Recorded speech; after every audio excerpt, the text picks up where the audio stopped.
ওই মেয়ে যখন লাইফে এসে আবু তাহা আদনানের বিরুদ্ধে কথা বলছে, আবু তাহা আদনান আজকে ওই মেয়েটাকে ডিভোর্স দিয়েছে, তালাক দিয়েছে। জোরে বলেন নাউজুবিল্লাহ। এই পৃথিবীতে ভারী একটা শব্দ নাম হলো তালাক। মিডিয়ার সামনে এসে আবু তাহা আদনান স্ত্রীকে তালাক দিল। কাজটা ভালো না খারাপ? আবু তাহা আদনান দেখছেন? এই যুবক দেখো নাই, তার বউ সাবিকুন নাহার ফেসবুকে আইয়া কান্না। কেন কাঁদে? বলে আমার স্বামী আমারে সময় দেয় না, আমার স্বামী আমাকে সারা রাত ধরে পিটায় মারে। বড় বক্তা, সারা দুনিয়ায় যার ওয়াজ চলে আবু তাহা আদনান। কেন স্ত্রীরে মারে? তুমি জানো না স্ত্রীকে মারা কবিরা গুনাহ। বিয়ে করেছে 2-3টা আছে। দ্বিতীয় নম্বর বউ যখন ধরন পোষণের দায়িত্ব চায়, স্বামীর অধিকার চায়, তখন বান্দিকে সারা রাত ধরে মারছে। এতটুকুই ক্ষান্ত হয় নাই। ওই মেয়ে যখন লাইফে এসে আবু তাহা আদনানের বিরুদ্ধে কথা বলছে, আবু তাহা আদনান আজকে ওই মেয়েটাকে ডিভোর্স দিয়েছে, তালাক দিয়েছে। জোরে বলে নাউজুবিল্লাহ। আবু তাহা আদনানের স্ত্রীকে সোজাসুজি তালাক দিয়ে দিয়েছে। কি কারণে তালাক দিয়েছে? তালাক দেওয়ার অধিকার আছে কিনা পুরুষদের? এই মাওলানা কি এমন মূল্যবান বক্তব্য পেশ করছেন, সরাসরি শুনে নেই ভিডিওটা না টেনে। এই পৃথিবীতে ভারী একটা শব্দ নাম হলো তালাক। মিডিয়ার সামনে এসে আবু তাহা আদনান স্ত্রীকে তালাক দিল। কাজটা ভালো না খারাপ? ভারী বস্তু। আল্লাহ বলে তালাক যদি কোন মানুষের জবান থেকে শব্দ উচ্চারিত হয়, আমি আল্লাহ পাকের আরো থরথর করে তখন কাঁপতে থাকে। তালাক এত ওজন, এত ভারী একটা শব্দ। যদি কোনো জমিনের মধ্যে, পাহাড়ের মধ্যে এই ওজনটা রাখা হতো, পাহাড় ভেঙ্গে চুরে ছারখার হয়ে যেত।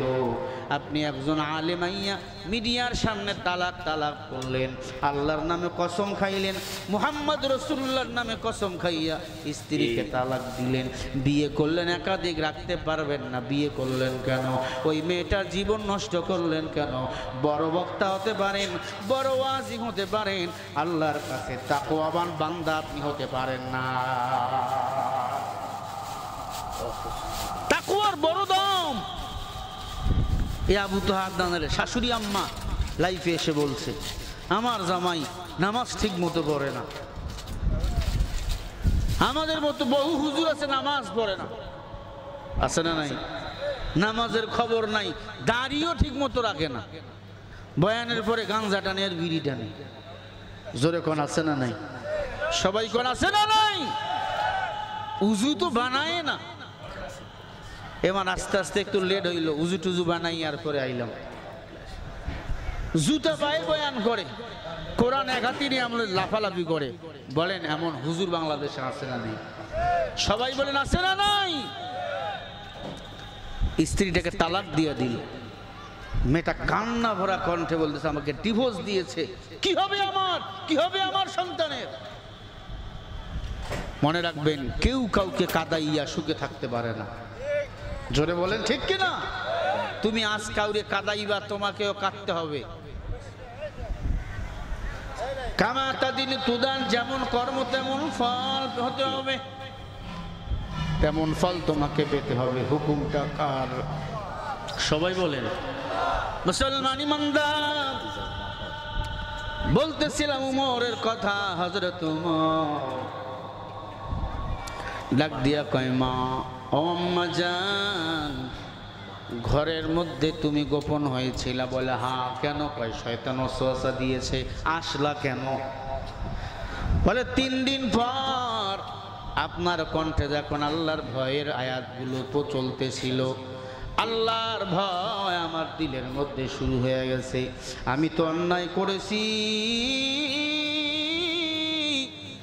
আমি যদি অন্যায়ের সাজা দুনিয়াতে না পাই, কিয়ামতের ময়দানে আর শাস্তি তো ডাবল হয়ে যাবে। ওমর তাই এসেছি, 12 টুকরা করেছে আমার সন্তানকে জবাই করে। বলেন আমার শাস্তি কি হবে?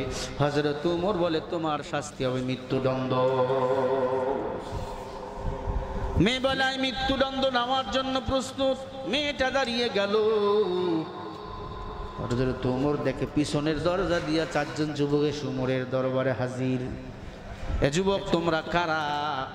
যুবক ডাক দিয়ে বলে, ওমর আমরা হলাম ওই 4 হতভাগা যুবক, যেই যুবকদের কারণে ওই মেয়েটার পেটে সন্তান এসেছিল, যেই সন্তানকে মেয়েটা জবাই করে 12 টুকরা করেছে।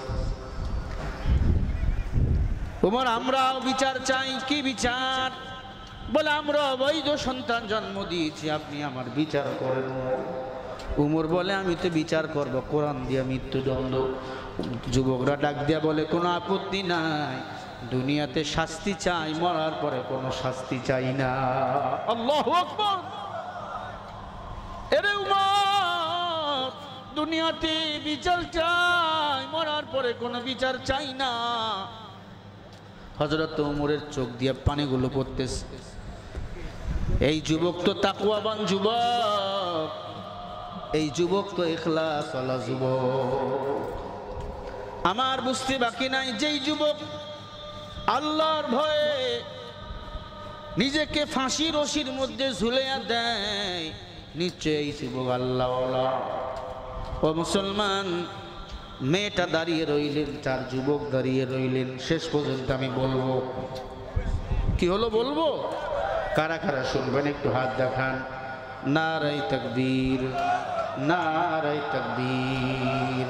মুসলমান ইমানদার, আমিরুল মুমিনিন ওমর দাঁড়িয়ে আছেন। হঠাৎ করে একজন যুবক এসে কান্না শুরু করে দিলেন। উমর বলে, যুবক কাঁদো কেন? কে তুমি? বলে, উমর আমি একটা পাপিষ্ঠ যুবক, এমন পাপ করেছি যে পাপের কথা মনে হলে জাহান্নাম ছাড়া কোনো উপায় নাই। কি পাপ করেছো? ডাক দিয়ে বলে, উমর বলতে পারবো না, ভয় লাগে। কি লাগে? ভয় লাগে, ভয় ভয়। বলো কি এমন পাপ করেছো? ডাক দিয়ে বলে, উমর আমি 20টা বছর কাপনের কাপড় চুরি করেছি। 20 বছর আমি কাপনের কাপড় চুরি করতাম। শুধু তাই নয়, কাপনের কাপড় আমি চুরি করে ক্ষান্ত হই নাই।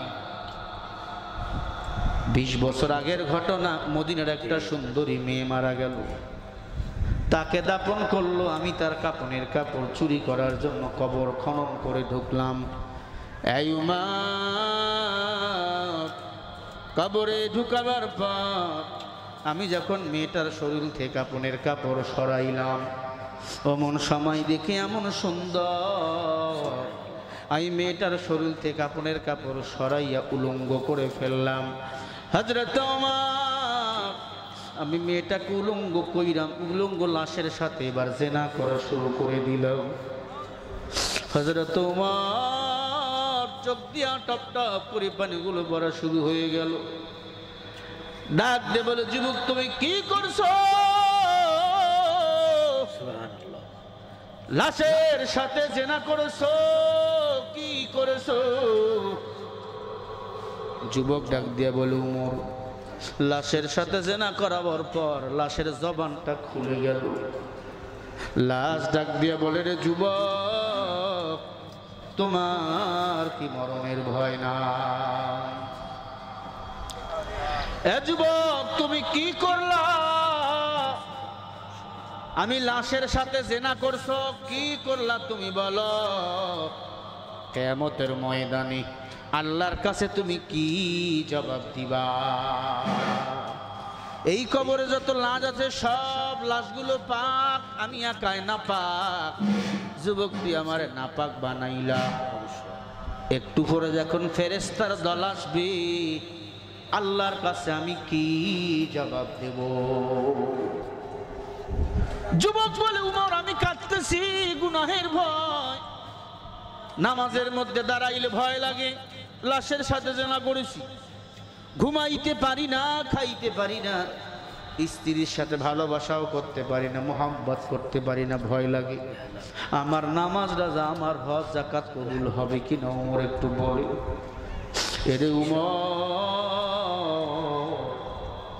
একটু বলে দেন আমার আল্লাহ কি আমারে ক্ষমা করবে? হযরত ওমর গড় গড় করে চোখ দিয়ে পানিগুলো পড়া শুরু হয়ে গেল। আমার নবী যখনও জিন্দা, আমার নবীজির কাছে চলে গেল।